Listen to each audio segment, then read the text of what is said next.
PF base पर भी शहबाज शरीफ पर भारतीय मिसाइलों ने शहबाज पर हमला किया है, पाकिस्तान में हमला किया है। सैटेलाइट इमेज में मुख्य एप्रेन स्थित एक हैंगर को गंभीर क्षति पहुंची है। एयर ट्रैफिक कंट्रोल बिल्डिंग को भी मामूली और संभावित द्वितीय क्षति का अनुमान जताया गया है। यह हमले से पहले और बाद की तस्वीर देख लीजिए। जकोबाबाद एयरबेस की यह तस्वीर है। पहले पूरी तरह से सही सलामत है जकोबाबाद एयरबेस, लेकिन जब भारतीय हमले होते हैं तो किस तरह से परखच्चे उड़ जाते हैं इस एयरबेस के, ये आप देख रहे हैं।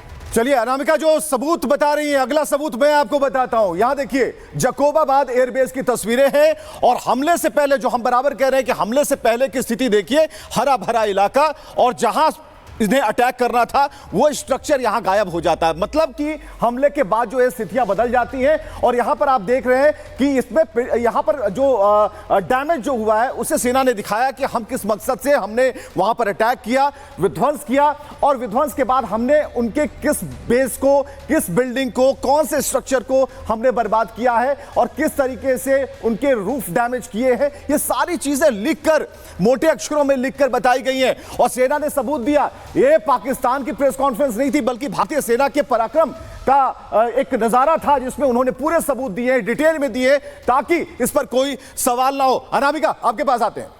जकोबाबाद एयरबेस की तस्वीर विवेक आपको दिखा रहे थे, लेकिन इसी तरीके से कई तस्वीरें जारी की गई और बताया गया है कि पाकिस्तान की जिन 11 एयरबेस को नुकसान पहुंचाने की बात कही जा रही है उसमें कितनी सच्चाई है।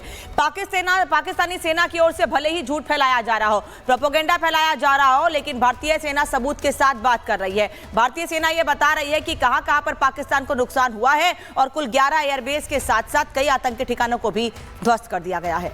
चलिए जिस तस्वीर को अनामिका दिखा रही है उसे जरा जूम आउट करते हैं और इसे स्क्रीन पर लाते हैं और तब आपको बताएंगे कि ये चकलाला एयरफील्ड की तस्वीर, नूर खान, बिफोर और आफ्टर। यहां तस्वीर देखिए, ये पहले की तस्वीर है और ग्रीन सिग्नल जब ये सेना दिखा रही थी, ये पूरे स्ट्रक्चर को दिखा रही थी और यहां ऑपरेशन सेंटर यानी कि इस जगह पर ये जो ग्रीन एरिया दिखाई दे रहा है वहां की तस्वीरें हम आपको दिखा रहे हैं। पहले तस्वीर कुछ ऐसी थी लेकिन बाद में पूरा चेहरा ही बदल गया, यानी कि जो अटैक जिस मकसद से किया गया था वो सारी चीजें बदल गई। तो ये बिफोर और आफ्टर, पहले और बाद क्या जो अंतर है ये साफ तौर पर यहां दिखता है और यह बताने की कोशिश हुई है कि हमने जहां अटैक किया, जिस मकसद से अटैक किया, हमने कामयाबी पाई है। और मुरीदके की तस्वीरें हम आपको दिखा रहे हैं। ये मुरीदके पॉइंट 1, आप समझिए कि कहां कहां डैमेज किया गया है, वो सारी चीजें इसमें दिखती हैं।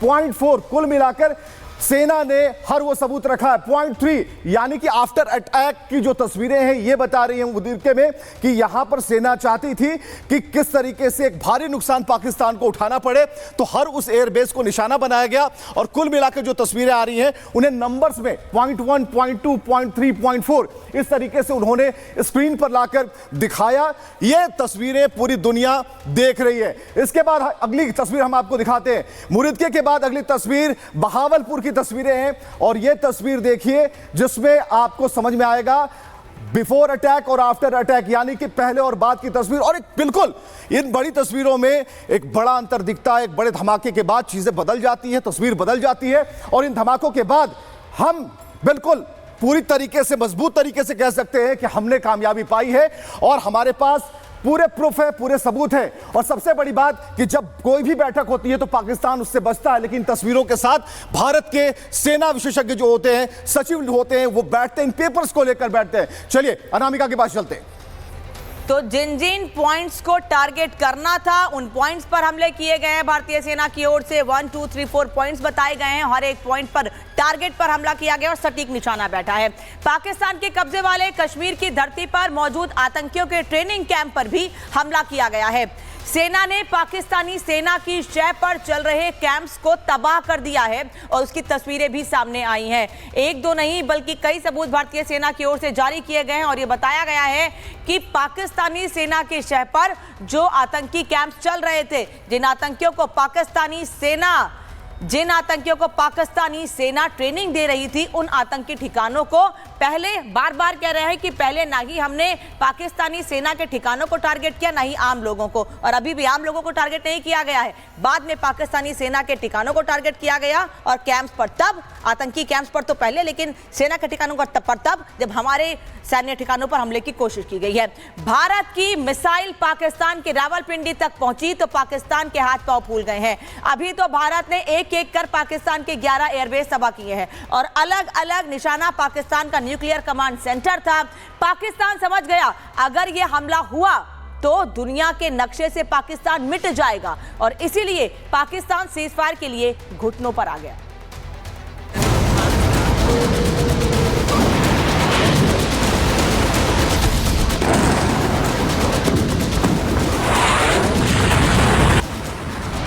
रावलपिंडी में पाकिस्तान सेना का हेडक्वार्टर है, जहां से कंट्रोल होती है पाकिस्तान की सरकार। भारत ने ऑपरेशन सिंदूर में उसी रावलपिंडी पर सबसे तेज और भयानक हमले किए।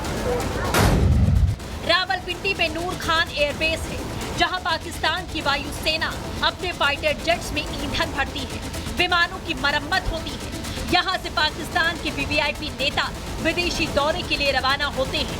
भारत ने इसी एयरबेस पर भयानक हमला किया। चकाला स्थित नूर खान एयरबेस पूरी तरीके से तबाह हो गया। भारत के हमले ने पाकिस्तान की सेना और सरकार में घबराहट पैदा की। पाकिस्तान के लिए चेतावनी थी। नूर खान एयरबेस पर हमले से पाकिस्तान को डर सताने लगा कि भारत का अगला निशाना परमाणु कमांड सेंटर हो सकता है, जो कि इस्लामाबाद से सिर्फ 10 किलोमीटर की दूरी पर है।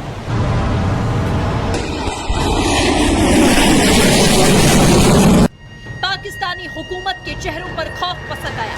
भारत ने अगर न्यूक्लियर कमांड सेंटर पर हमला किया तो पाकिस्तान का नक्शा दुनिया से मिट जाएगा। ये सोच कर शाहबाज और मुनीर पागल हो रहे थे। नूर खान एयरबेस पर हमले के बाद रिपोर्ट आई कि शहबाज शरीफ ने न्यूक्लियर कमांड अथॉरिटी की बैठक बुलाई, क्योंकि उन्हें डर था भारत इस सेंटर पर हमला करेगा। शहबाज ने बैठक तो नहीं की, लेकिन डर के मारे अमेरिका के सामने नाक रगड़ने लगे। अमेरिका को फोन लगाया, भारत से माफ करने की गुहार लगाने लगा। भारत ने काफी सावधानी से पाकिस्तान को ऐसी चोट दी है। भारत की स्ट्राइक पाकिस्तान के लिए एक साफ चेतावनी थी। जरूरत पड़ने पर भारत उसकी न्यूक्लियर कमांड को तबाह करने की क्षमता रखता है, जिसके दम पर वो भारत से युद्ध लड़ना चाहता था। Bureau report, Republic. अगर सीज फायर नहीं होता तो तबाह हो जाता पाकिस्तान। ऐसा क्यों कह रही हूं ये आपको बता देती हूं। नूर खान एयरबेस के पास पाकिस्तान का परमाणु कमांड सेंटर है। नूर खान एयरबेस पर भारतीय सेना ने ताबड़तोड़ हमले किए हैं, मिसाइल अटैक जो सक्सेसफुल रहा। एयरबेस से सभी लड़ाकू विमानों से हमले किए गए हैं, ड्रोन से हमले किए गए हैं, लेकिन नियंत्रण भी रखा गया है। भारत ने मिसाइल और ड्रोन हमले इसी एयरबेस पर किए हैं। इसी के पास नेशनल कमांड अथॉरिटी की बिल्डिंग भी है, जो पाकिस्तान के परमाणु हथियारों की देखरेख करता है। कमांड सेंटर नष्ट होने के बाद परमाणु हथियारों का इस्तेमाल पाकिस्तान नहीं कर सकता था। कीचड़ भपकी का भांडा फूट गया है पाकिस्तान के परमाणु हथियारों को नाकाम करने में भारत सक्षम रहता। इससे पहले भारत ने आईएसआई डिवीजन दफ्तर के पास भी अटैक किया।